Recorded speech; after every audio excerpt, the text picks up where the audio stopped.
Hi, welcome. This is the Tuesday World Meditation. You are joining me from my home.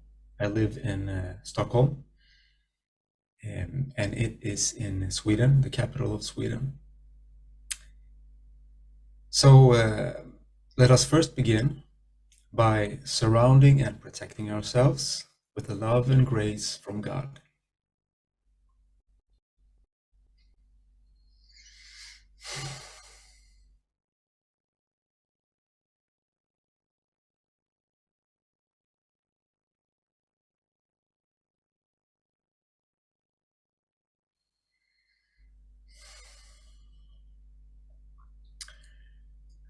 This sacred time and space is devoted to our shared practice of entering stillness together and of giving together.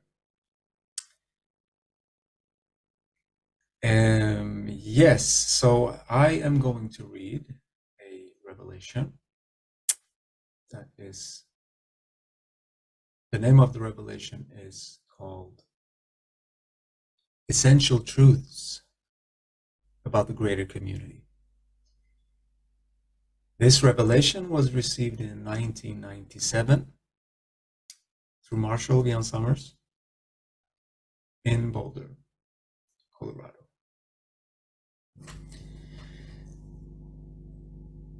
First of all, the greater community that we are speaking of primarily represents life in the physical universe, though it also includes the greater spiritual panorama, which we shall speak on later. At this point, we are primarily concerned with physical reality. When we speak of life, therefore, in the greater community, we are speaking of physical life and physical existence. We are talking about intelligent life in the physical universe.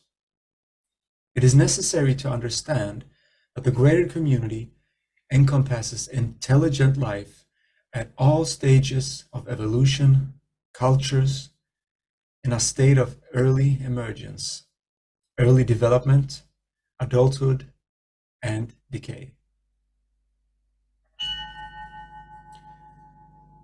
We are not talking about enlightened beings. We are not talking about angelic forces. We are talking about real physical beings such as yourself, who have grown up and emerged in environments far different from your own and who have had to face the same difficulties in life, the difficulties of survival, competition, and relationship.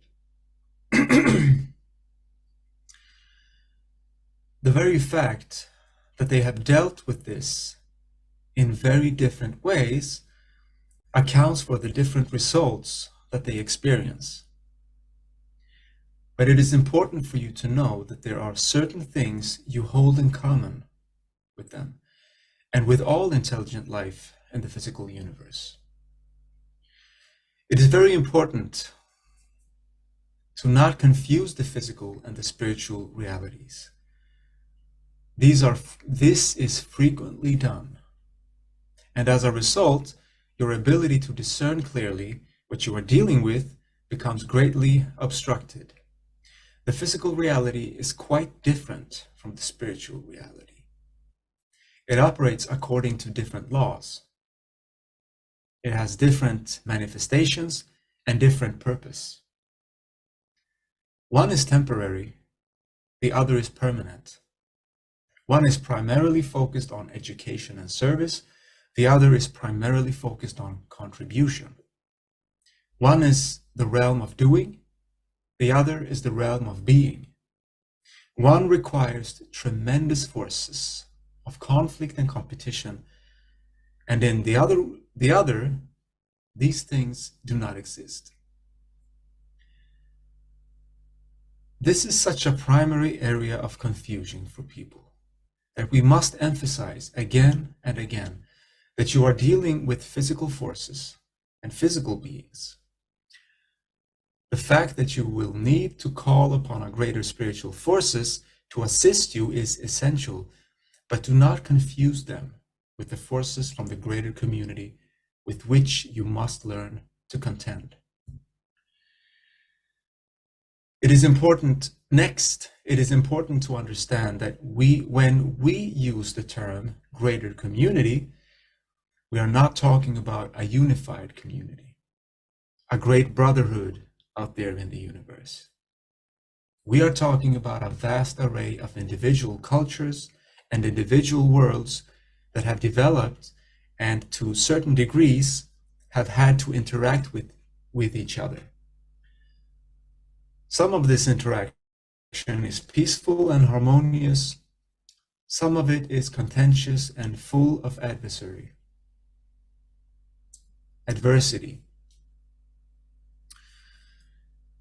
This is so very important because for centuries, people have looked to the skies for salvation, thinking that out there must be a better life. There must be a resolution to all of their problems. There must be a way of living where the problems of greed, violence, and hatred simply do not exist.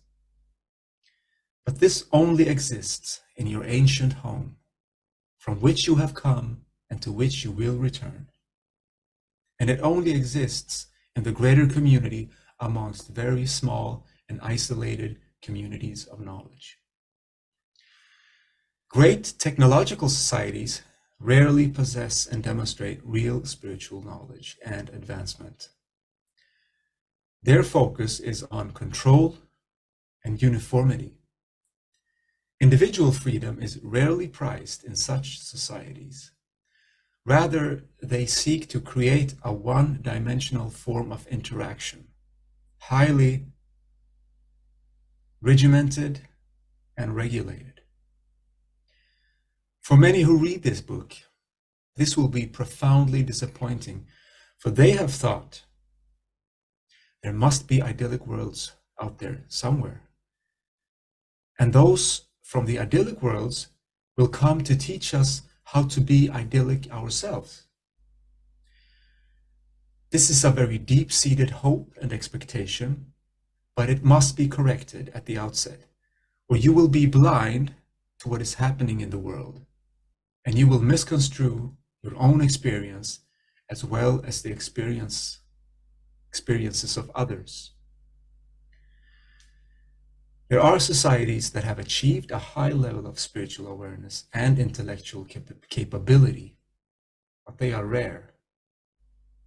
They are the exceptions. Do not confuse this with technological advancement. Before we begin our 30-minute stillness practice, take up your step, if you will, and read it. And when you're ready, you can enter into stillness.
And while we're in this place of stillness together,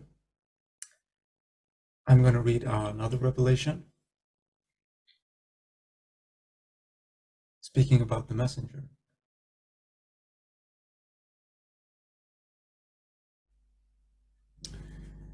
And this revelation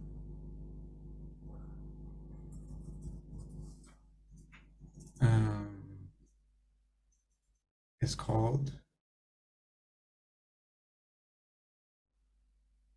Recognizing the Message and the Messenger. This was revealed to Marshall Ian Summers on November 8, 2008 in Boulder.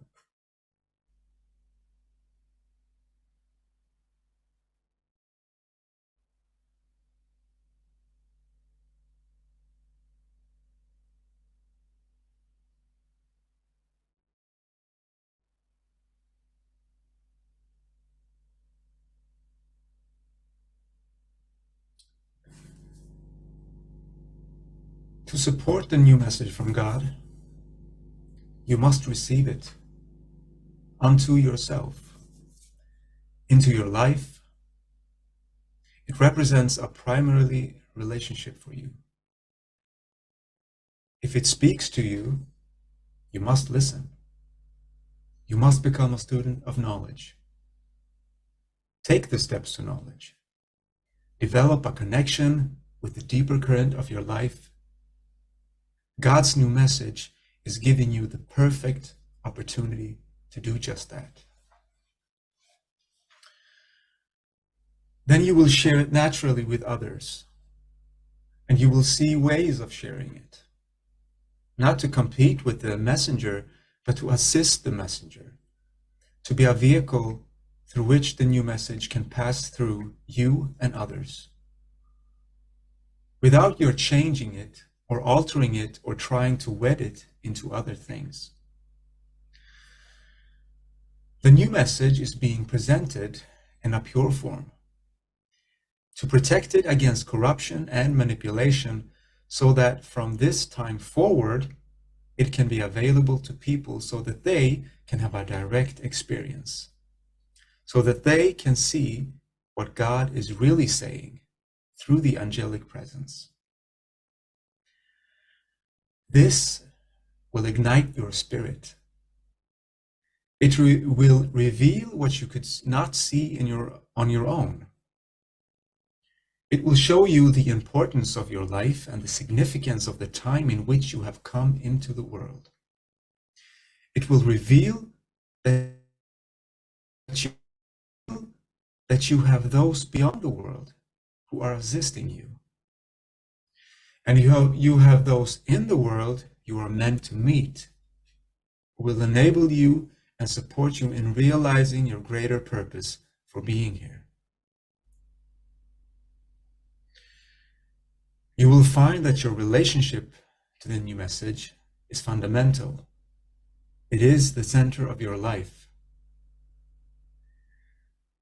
Whether you speak for it or not directly, it will be at the center of your life.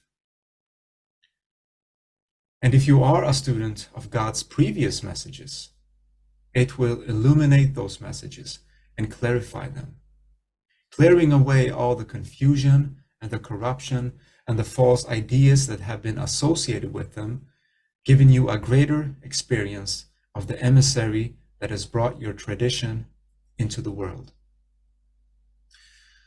For all world's religious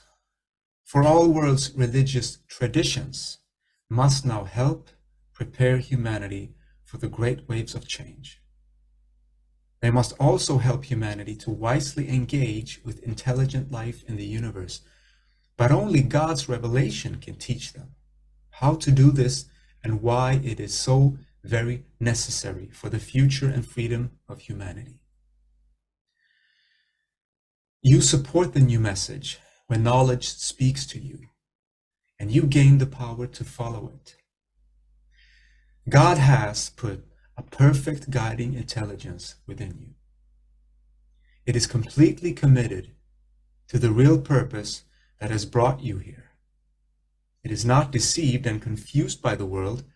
It is not afraid of death and destruction. It is the only part of you that is completely honest and completely reliable.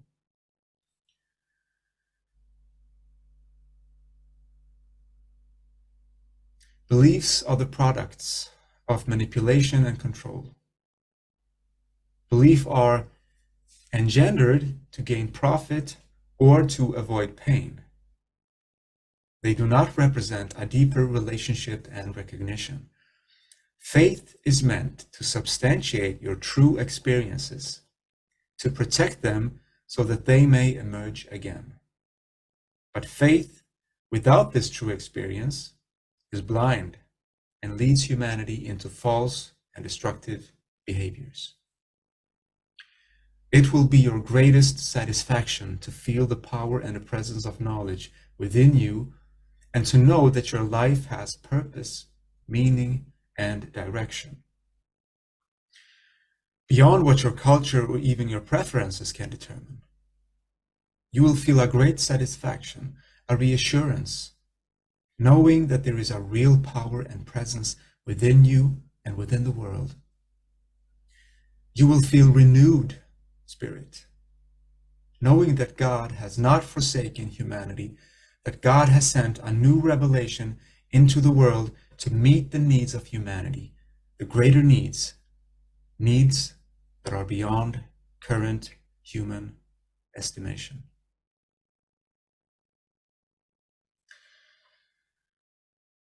So let's now take a moment to send our love and our strength to the messenger, Marshall Ian Summers.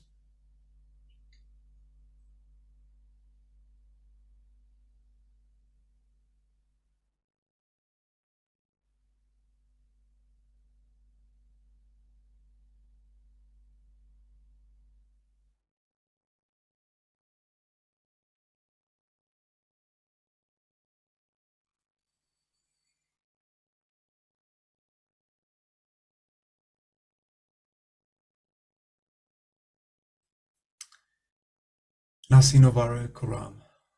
And thank you everyone for coming tonight.